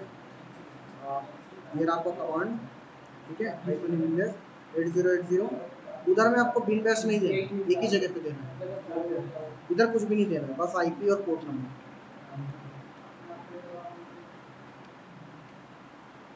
कनेक्ट नहीं हुआ मेरे हिसाब से अभी, लिसनिंग हो ही रही है। जहाँ हाइफन ये दोगे वो हैक हो जाएगा, अगर आपने काली पे दिया तो काली हैक होगा, और उसके अपोजिट सिस्टम अटैकर रहेगा, तो वहाँ पे एलएस अपन रन कराएंगे। आ गया?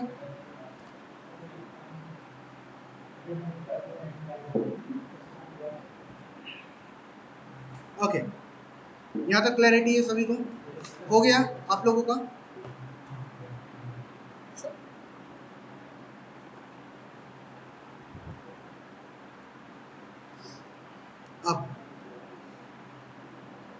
अब कुछ और कमांड्स हम देखते हैं, जैसे कि हमारे विंडोज के अंदर क्या होता है, टास्क मैनेजर होता है ना। या राइट क्लिक करोगे टास्क मैनेजर, तो ये बताएगा कि क्या क्या चीज़ें चल रही हैं, राइट। इसी तरीके से अगर आपको लिनक्स में देखना है, तो आप लिख सकते हो टॉप। टॉप का मतलब है द ऑनगोइंग प्रोसेसेस, यानी कि कौन कौन सी प्रोसेसेस चल रही है वो लिस्ट कराएगा। तो एंटर करूंगा तो ये देखिए इसका टास्क मैनेजर ओपन हो गया। PID का मतलब है प्रोसेस आईडी। हर एक आईडी को ये हर एक प्रोसेस को ये एक यूनिक आईडी दे देता है, ठीक है। तो हर एक प्रोसेस का एक यूनिक आईडी है, कौन से यूजर से एग्जीक्यूट हो रहा है, ठीक है। और उसके बाद रिसोर्सेस वगैरह, सीपीयू कितनी कंज्यूम हो रही है, मेमोरी कितनी कंज्यूम हो रही है ना, कमांड क्या चल रहा है, ये सब चीज़ें हमें बताता है कौन सी प्रोसेसेस रन कर रही है। जैसे कि अभी मैंने टॉप को रन कराया, ठीक है, टॉप को रन कराया, तो बेसिकली आपका जो टॉप है ये भी तो रन हो रहा है ना। तो ये भी देखिए यहाँ पर मैं रूट यूजर से रन करा रहा हूँ उसे, नीचे चले जा रहा है वो, ठीक है, ये देखो नीचे चले जा रहा है, लेकिन टॉप को अगर मैं करा रहा हूँ तो ये भी यहाँ पे दिख रहा है, ठीक है। ओके, इसी तरीके से मान लीजिए कोई प्रोसेस चल रही है, मुझे उसे रोकना हो तो मुझे उसके प्रोसेस आईडी से मैं रोक सकता हूँ। ओके, तो यहाँ पर देखते हैं अपने पास क्या है, एक बार एंटर करते हैं। कोई भी प्रोसेस को मत रोक देना, सिस्टम क्रैश हो जाएगा, ठीक है। तो पहले मैं एक काम करता हूँ, किसी चीज़ को मैं रन कराता हूँ।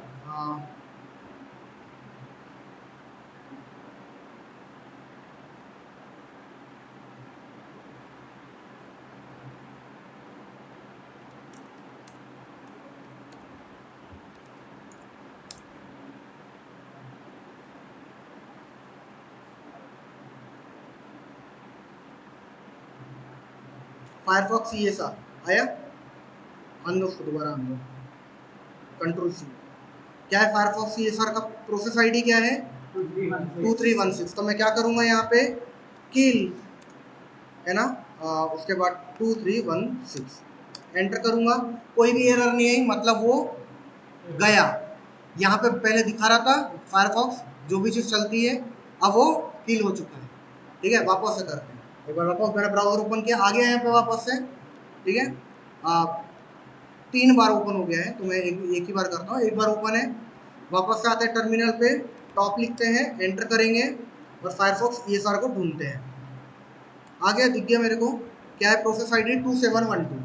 अब जैसे मैं किल करूँगा, ये जो मिनिमाइज में है ये गायब हो जाएगा, ठीक है। तो प्रोसेस आईडी के जरिए आप किल कर सकते हैं, 2712 एंटर किया, गायब, क्लियर। तो लिनक्स भी आपको मैं और थोड़ा थोड़ा बताते हुए चल रहा हूँ। हाँ, प्रोसेस आईडी, हाँ सबकी अलग रहेगी, कभी भी दो चीज़ों की प्रोसेस आईडी सेम नहीं रहेगी, वो यूनिक आईडी है। ओके, हाँ, रिस्टोर नहीं कर पाओगे आप, ऐसे वापस आपको रन कराना पड़ेगा। हाँ, ओके, इतना क्लियर। अब लॉन्ग लिस्टिंग तो मैंने आपको बता ही दिया था, एंड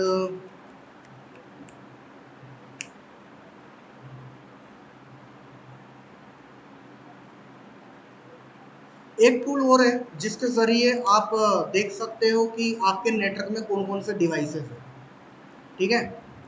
उसका नाम है एटरकैप। एटरकैप, इसके दो वर्जन आते हैं, एक कमांड लाइन आता है, दूसरा ग्राफिकल आता है। मैं आपको ग्राफिकल बताता हूँ, ठीक है। तो एटरकैप कैपिटल G या फिर -GTK, ये लिखोगे, एंटर करोगे, ये ओपन हो जाएगा। स्निफिंग एट स्टार्टअप लिखा है, इंटरफेस हमारा ETH0 है जिससे कनेक्टेड है हम, टिक पे क्लिक करना है, ठीक है। ज़्यादा इसको छेड़ना मत, जितना बता रहा हूँ उतना ही करना, ठीक है। टूल थोड़ा सा गड़बड़ करता है, तो इसके बारे में बहुत आगे पढ़ाते हैं, और जो जिस काम के लिए टूल बना है वो काम मैं आपको बता भी नहीं रहा हूँ अभी।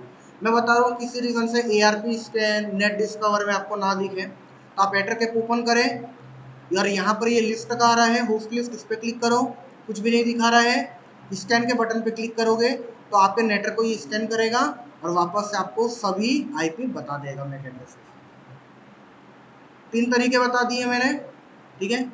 यही चीज़ अब इसको हमें वापस से रोकना है, तो ये रहा स्टॉप स्निफिंग, इस पर क्लिक करेंगे, एंड देन एक बार ये स्टॉप हो जाए तो हम इसे क्लोज कर सकते हैं। सर इसका काम क्या रहता है? एटरकैप का काम होता है man in the middle attack, ARP poisoning, ये सब के लिए काम आता है, स्पूफिंग उसके लिए काम आता है। हम वो नहीं करने वाले, आगे चल के करेंगे, ठीक है। तो ये भी एक तरीका है जिससे कि आप कर सकते हो, ठीक है। दूसरी चीज़ क्या है, Nmap के जरिए भी कर सकते हो। Nmap यूज़ किया है किसी ने, किसी ने नहीं किया, ठीक है। तो Nmap मैं अभी बता नहीं रहा हूँ, लेकिन कमांड बता रहा हूँ। आप करो ifconfig आप देखो आपकी स्टार्टिंग के 3 पेयर 145 है, तो आप क्या करो, आप यहाँ पे लिखो एन मैप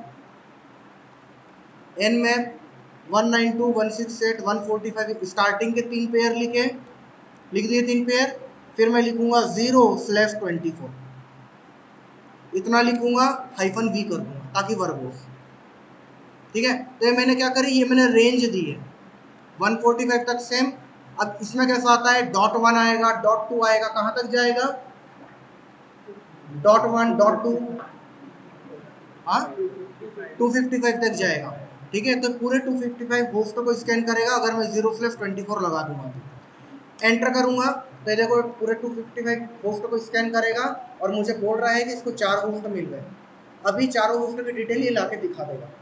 तो एक काम को करने के अलग अलग तरीके से, एन में कुछ काम नहीं आता है, ना ही एडर के कुछ काम आता है, लेकिन मैंने आपको ये बताया कि बाकी टूल्स के जरिए भी आप कर सकते हो।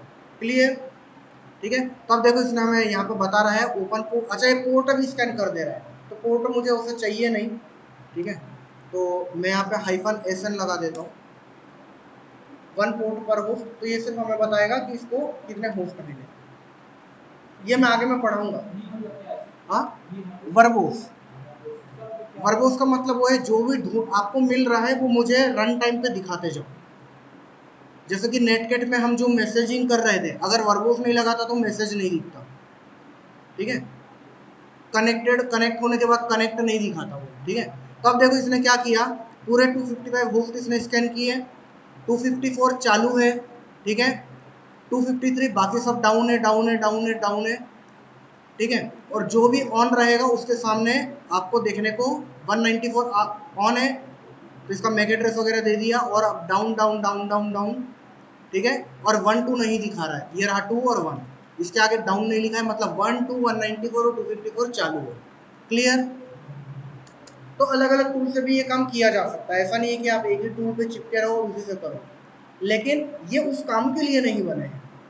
ठीक है, ओके, समझ में आ रहा है यहाँ तक? ओके, क्लियर कर लेते हैं। और सर्विसेज को मैंने बंद चालू करना बताया है, जैसे कि सर्विस अपाचे टू स्टार्ट, तो सर्विस स्टार्ट हो जाएगी, एरर नहीं आई मतलब स्टार्ट हो चुकी है। स्टेटस चेक करना है तो मैं स्टेटस लिखूंगा, एंटर करूंगा तो स्टेटस एक्टिव रनिंग। इसी को अगर मुझे रोकना है कंट्रोल सी किया और मैं इसे कर दूंगा स्टॉप। ठीक है, तो स्टॉप हो जाएगी। वापस से अगर मैं स्टेटस देखूं तो इस बार क्या है, डिसेबल्ड आ रहा है। ठीक है, कंट्रोल सी करके वापस आ गया। और भी सर्विसेज होती है, जैसे कि नेटवर्क मैनेजर, किसी रीजन से आपका इंटरनेट काम नहीं कर रहा है, तो सबसे पहले आप करोगे नेटवर्क मैनेजर रीस्टार्ट। तो ये आपके, आप देखो यहाँ पे नेट कनेक्ट है, मैं रीस्टार्ट करूंगा, डिसकनेक्ट हुआ और वापस से कनेक्ट हो गया। ठीक है, IF कॉन्फ़िग करूंगा तो मुझे मेरी IP दिखेगी। तो ये भी कर सकते हो। और भी सर्विसेज होती है, जितनी भी सर्विसेज को स्टार्ट स्टॉप करना है, सर्विस उसका नाम, स्टार्ट करोगे स्टार्ट, रीस्टार्ट लिखोगे रीस्टार्ट होगी, स्टॉप लिखोगे स्टॉप होगी, स्टेटस लिखोगे स्टेटस दिखेगा। क्लियर है यहाँ पे? तो इसी तरीके से हमारा डेटाबेस होता है पोस्टग्रेसक्यूएल, उसको भी बंद चालू कर सकते हैं। एक और तरीका है कि आप सिस्टम CTL करो, सिस्टम CTL स्टार्ट और उस सर्विस का नाम, जैसे कि एक्यूनेटिक्स नाम की सर्विस है, मुझे वो करना है तो system CTL start Acunetix dot service, इससे भी आप कर सकते हो। ठीक है, मैंने टॉर का बताया था आपको, टॉर लिख के एंटर कर रहे थे अपन, टॉर स्टार्ट हो रहा था। ठीक है, ये भी क्या है, एक सर्विस है, इसको भी मैं स्टार्ट कर सकता हूँ उसके जरिए, सर्विस टॉर स्टार्ट के जरिए, सिस्टम CTL के जरिए भी कर सकता हूँ। ठीक है, तो ये क्या बोल रहा है, यू डोंट हैव इनफ, अच्छा ये हो गया 100 स्टेप, तो मैं इसको सर्विस टॉर स्टार्ट भी कर सकता हूँ। स्टार्ट हो गया, सर्विस टॉर स्टेटस एक्टिव है, कंट्रोल C किया, अब मैं इसे रोक भी सकता हूँ स्टॉप करके, फिर स्टेटस चेक करूंगा, इस बार डिसेबल है। ठीक है, सिस्टम CTL के जरिए भी कर सकता हूँ, टॉर डॉट सर्विस आएगा शायद, देखते हैं एक बार, है ना। इसको अगर मैं स्टेटस देखूँ वापस से, सर्विस टॉर स्टेटस चालू, ठीक है। तो systemctl में क्या करना होता है, आपको सर्विस के नाम के आगे डॉट सर्विस लगाना होता है। ठीक है, इतना समझ में आ रहा है? इसको स्टॉप कर देता हूं, और अगर मैं वापस से इसका स्टेटस देखूं तो ये वापस से डिसेबल हो गया, इनएक्टिव दिखा रहा है।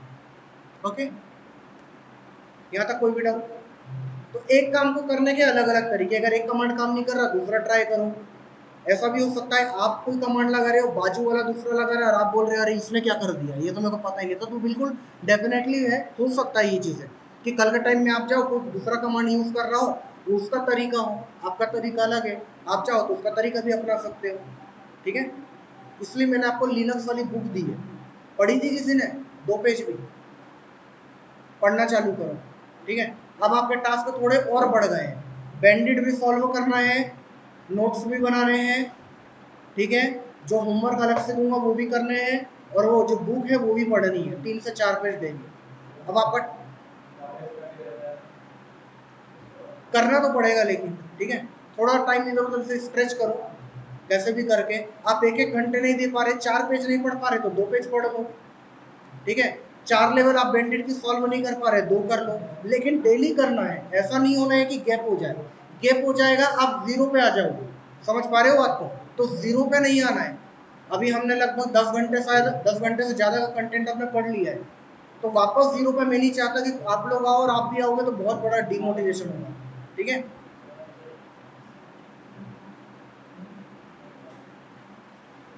ओके, यहाँ तक कोई भी डाउट? क्लियर? और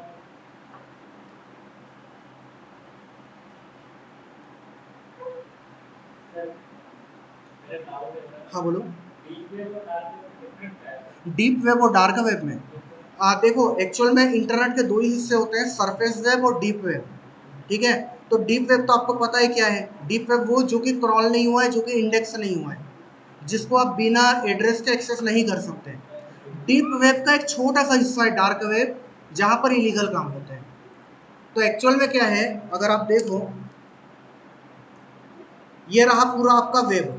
ठीक है, 5% हो गया आपका सरफेस वेब, ये पूरा का पूरा ये है डीप वेब, पूरा का पूरा। डीप वेब का एक छोटा सा हिस्सा है जहां इलीगल काम होते हैं, उसको हम बोलते हैं डार्क वेब। ये खोलते कहाँ से? हाँ, खोलते कहाँ से इसमें लैपटॉप? किस चीज़ को? Dark web. ये मैंने पढ़ाया है, क्लासेस देखनी पड़ेगी, टॉर वाली क्लास देखनी। ठीक है, पढ़ाया अपन ने, एक्सेस भी किया था। कब वाली क्लास में किया था? 2 दिन वाले वाली में किया था आपको इसमें कुछ आया करें? तो मैं था लेकिन अच्छा, एक्सेस कैसे करेंगे? आपको टॉर सर्विस स्टार्ट करना है, हिडन टॉर ब्राउजर स्टार्ट करना है, एंड देन आपको हिडन विकी पे जाना है, वहाँ से आपको लिंक मिलेगी, उस लिंक से आपको एक्सेस करना है। ठीक है, लेकिन इसको एक्सेस करने के पहले कुछ मैंने चीज़ें बताई है जिनका ध्यान रखना है, तो वो चीज़ें पहले आपको अप्लाई करके ही करना है। डायरेक्ट करोगे आइडेंटिटी रिव्यू कर बैठोगे।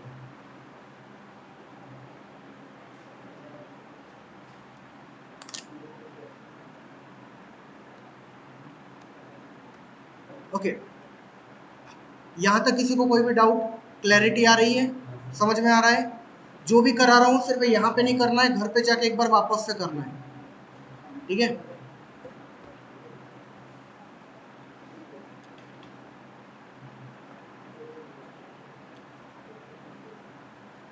एक कमांड और होता है नेट स्टेट, इसके बारे में आगे चल के बताऊंगा।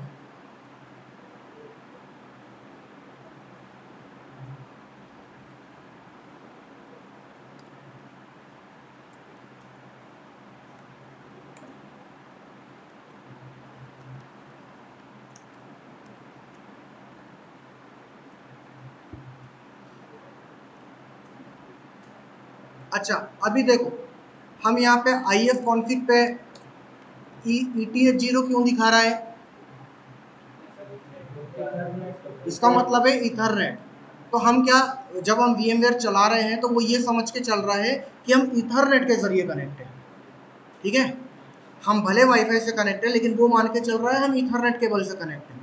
लेकिन मान लो मैंने कोई एक्सटर्नल वाईफाई कार्ड लिया, वो मैंने काली में लगाया, तो वो तो अलग से वायरलेस डिवाइस होगा। ठीक है, तो वहाँ यहाँ पर वो WLAN 0 नाम से दिखेगा। लेकिन अगर आपको सिर्फ वायरलेस डिवाइसेस ही देखने हैं तो आप लिख सकते हो IW कॉन्फ़िग, है ना। तो IW कॉन्फ़िग में आपको सिर्फ वायरलेस वाले, तो देखो बोल रहा है नो वायरलेस, नो वायरलेस। मैं वाईफाई कार्ड लगाऊंगा तो वो यहाँ पे दिखेगा, ठीक है। तो एक बार मैं लगा के भी दिखाई देता हूँ आप लोगों को।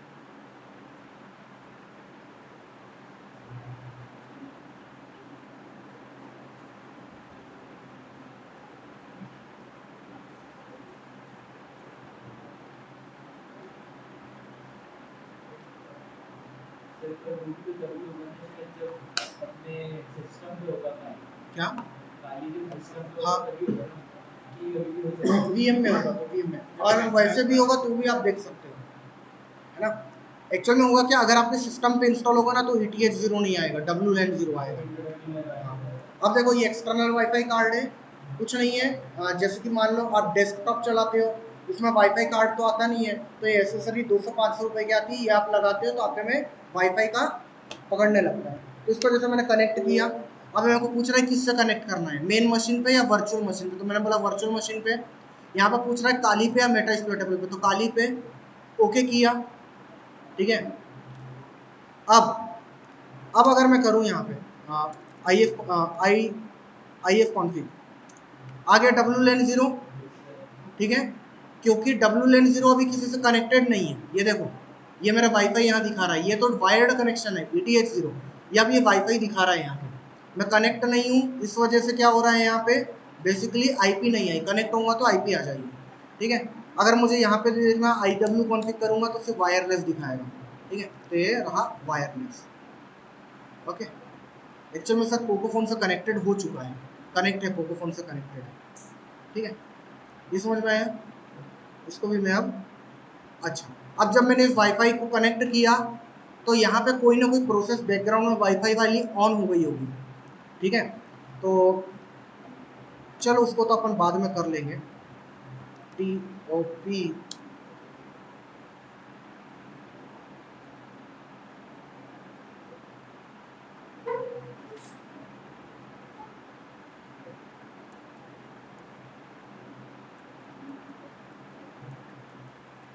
ठीक है। मैं इसे रोक देता हूँ, कोई दिक्कत नहीं, इसको डायरेक्ट निकाल लेते हैं, ठीक है। प्रोसेस ID मिलती है तो इसको भी अपन किल करते हैं, ठीक है।